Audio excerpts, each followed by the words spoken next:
వర్తమానం వార్తలకు స్వాగతం. నేను మీ ఉదయ్ కుమార్. నేను మీ భాషాని. ఈరోజు వార్తల్లోని ప్రధానాంశాలు. అమెరికా వెలుపల నిర్మించే చిత్రాలపై 100% టారిఫ్ విధించిన అధ్యక్షుడు ట్రంప్.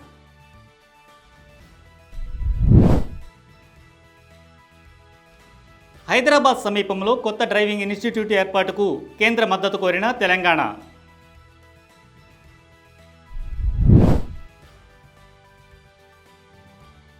జేఎన్టీయూ తనిఖీలో బయటపడ్డ తెలంగాణ ఇంజనీరింగ్ కళాశాల లోపాలు.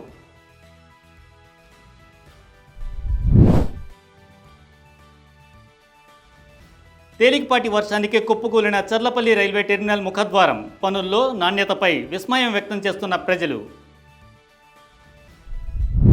అమెరికా అధ్యక్షుడు డొనాల్డ్ ట్రంప్ మళ్లీ టారిఫ్ల కొరడా జులిపించారు.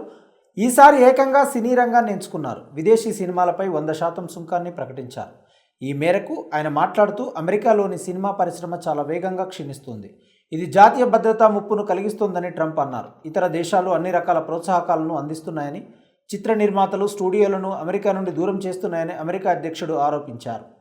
విదేశీ చిత్రాల కారణంగా హాలీవుడ్, యుఎస్ఏలోని అనేక ఇతర ప్రాంతాలు నాశనమవుతున్నాయి. ఇతర దేశాల సమిష్టి ప్రయత్నం వల్ల జాతీయ భద్రతా ముప్పు వాటిల్లుతుందని ట్రంప్ ఆరోపించారు. దేశీయంగా సినిమాలు నిర్మించాలని అధ్యక్షుడు కోరారు.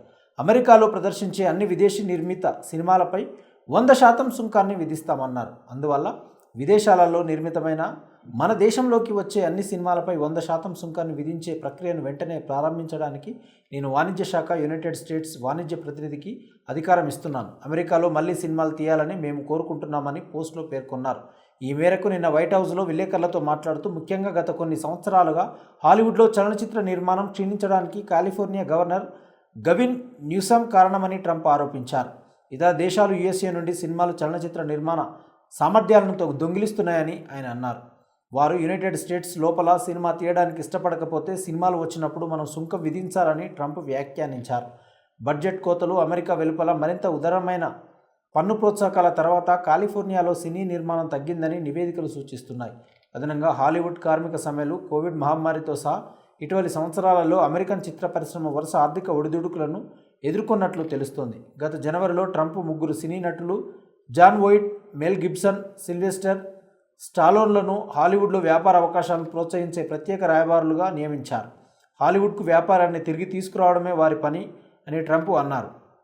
గత 4 సంవత్సరాలుగా విదేశాలకు చాలా వ్యాపారాన్ని కోల్పోయింది అని ట్రంప్ పోస్టు చేశారు. కాగా ట్రంప్ తీసుకున్న 100% సుంకాల విధింపు నిర్ణయం మన హాలీవుడ్, తెలుగు సినిమా పరిశ్రమకు తీవ్ర నష్టం వాటిల్లే అవకాశం లేకపోలేదు. తెలంగాణలో రోడ్డు భద్రత, శిక్షణ, మౌలిక సదుపాయాలు, ఎలక్ట్రిక్ వాహనాల వినియోగాన్ని పెంపొందించడానికి కీలక కార్యక్రమాలకు కేంద్ర సహాయం అందించాలని తెలంగాణ రవాణా మంత్రి పొన్నం ప్రభాకర్ కేంద్ర రోడ్డు రవాణా రహదారుల మంత్రి నితిన్ గడ్కరీకి రాసిన లేఖలో కోరారు. వాహన్, సారథి వంటి డిజిటల్ అప్లికేషన్లు, ఏఐ ఆధారిత ట్రాఫిక్ నిర్వహణ వ్యవస్థలు, వాహన స్క్రాపింగ్ సౌకర్యాలు, రహదారి భద్రతా అవగాహన కార్యక్రమాల అమలు ద్వారా రవాణా రంగాన్ని ఆధునీకరించడానికి తెలంగాణ నిరంతర ప్రయత్నాలు చేస్తుందని మంత్రి పొన్నం ప్రభాకర్ తన లేఖలో ప్రస్తావించారు.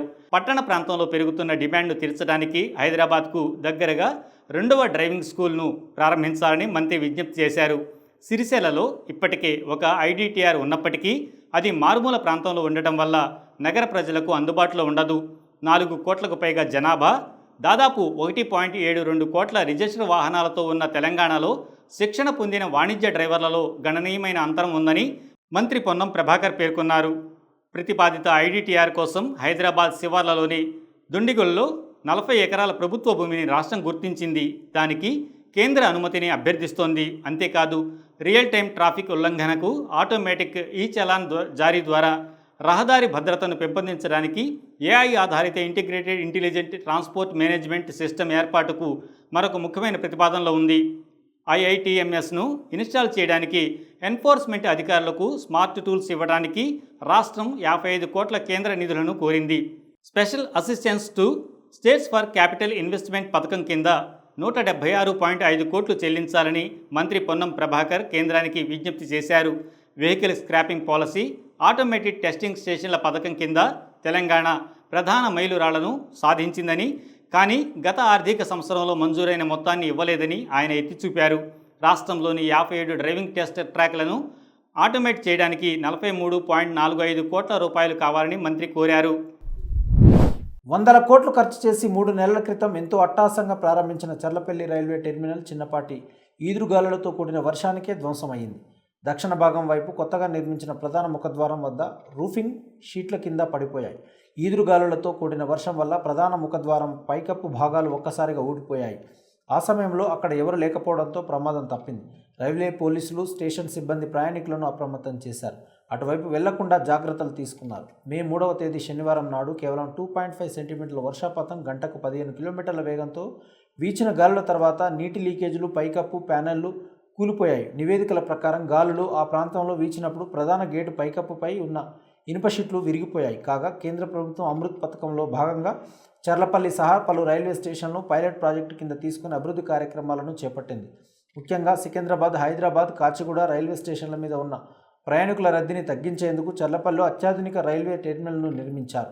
పెరుగుతున్న ట్రాఫిక్ను తగ్గించడంతో పాటు ప్రయాణికుల అవసరాలను తీర్చడానికి అనుగుణంగా నగర శివారులో దీనిని అందుబాటులోకి తీసుకొచ్చారు. వందల కోట్ల వ్యయంతో విమానాశ్రయాన్ని తలపించేలా ఈ రైల్వే టెర్మినల్ను తీర్చిదిద్దారు. మొత్తం 2 అంతస్తులలో ఈ శాటిలైట్ స్టేషన్ ఏర్పాటు చేశారు. ఇక్కడ మొత్తం 9 ప్లాట్ఫారంలను నిర్మించారు. 19 రైల్వే లైన్లను ఏర్పాటు చేశారు. దివ్యాంగులు, వృద్ధులకు ఎలాంటి ఇబ్బంది కలగకుండా 5 లిఫ్టులు, 5 ఎస్కలేటర్లు నిర్మించారు. ప్రయాణికులకు అనుకూలంగా గ్రౌండ్ ఫ్లోర్లో 6 టికెట్ బుకింగ్ కౌంటర్లు, స్త్రీ పురుషులకు వేరువేరుగా వెయిటింగ్ హాల్స్, విశ్రాంతి గదులు, ఎగ్జిక్యూటివ్ లాంజ్ ఏర్పాటు చేశారు. ఈ రైల్వే స్టేషన్లో ప్రయాణికులకు ఉచితంగా వైఫై సౌకర్యాన్ని కల్పిస్తున్నారు. సుమారు 430 కోట్ల వ్యయంతో నిర్మించిన చర్లపల్లి రైల్వే స్టేషన్ చిన్న గాలివానకే కూలిపోవడంపై ప్రతి ఒక్కరూ విస్మయం వ్యక్తం చేస్తున్నారు. హంగు, ఆర్భాటం తప్ప పనుల్లో క్వాలిటీ లేవని విమర్శలు చేస్తున్నారు. ఇదిలా ఉండగా ధ్వంసమైన చర్లపల్లి రైల్వే టెర్మినల్ను దక్షిణ మధ్య railway general manager Arun Kumar Jain పరిశీలించారు.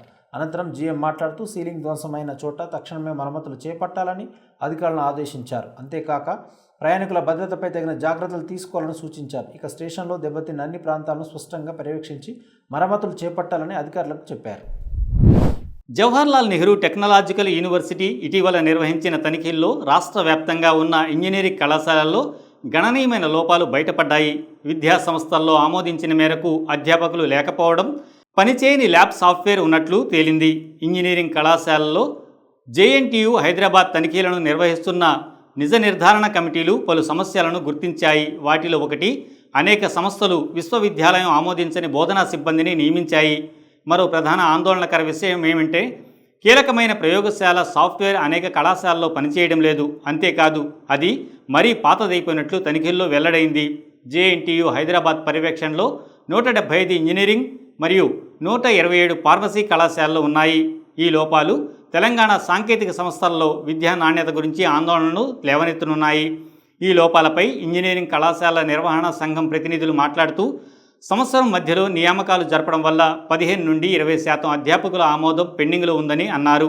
తదుపరి విద్యా సంవత్సరానికి ముందు మౌలిక సదుపాయాల అంతరాలను పరిష్కరించడానికి తాము కట్టుబడి ఉన్నామని, ఈ లోపాలు పెద్దగా పట్టించుకోవాల్సిన అవసరం లేదని వారు చెప్పారు. వాస్తవ వార్తలకు ప్రమాణం టీవీ వర్తమానం. ఈ వార్తలు ఇంతటితో సమాప్తం. మరిన్ని విశేషాలతో మళ్ళీ కలుద్దాం. నమస్కారం. సబ్స్క్రైబ్ చేయండి, లైక్ చేయండి, షేర్ చేయండి, కామెంట్ చేయండి. వర్తమానాన్ని ప్రజల్లోకి తీసుకెళ్ళండి. ధన్యవాదాలు.